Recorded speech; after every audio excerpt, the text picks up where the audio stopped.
if someone watching this video wanted to get into the homebrew scene themselves and start making a game for the NES, in which way would you recommend that they go about it? And do you have any advice for them? Because obviously times have changed with the NES homebrew scene.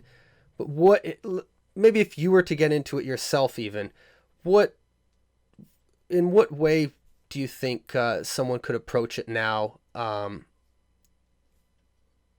Well, there's current day is different than 10 years ago, 12 years ago.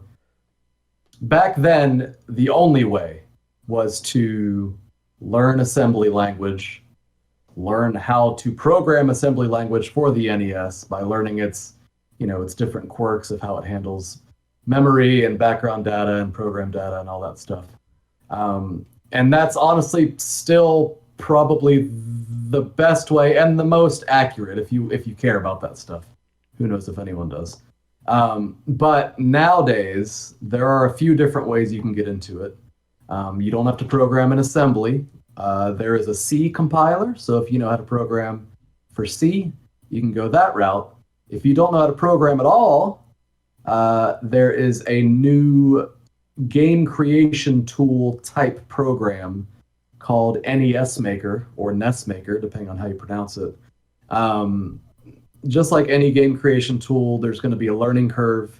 And honestly, I've heard some stories that the software itself is a little buggy. So any game you make, who's to say it's going to play flawlessly? And if you do encounter bugs, if you don't know how to program, how are you going to fix them? But that's a rabbit hole that I'm not really going to go down. If you don't want to program, you can look into that. But I will say, as someone who prior to this didn't know how to program myself, it's doable to learn if you want to invest the time. So as I mentioned earlier, there's some tutorials that Brian Parker from Retro USB made called Nerdy Nights. They were hosted at Nintendo Age, which is no longer in existence, but they are now hosted at a website.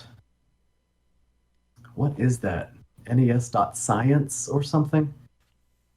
So yeah, if you want to take the plunge to learn, I would recommend checking out the tutorial for assembly language. There are so many people now programming for the system. It's exploded in the past 5 years, especially.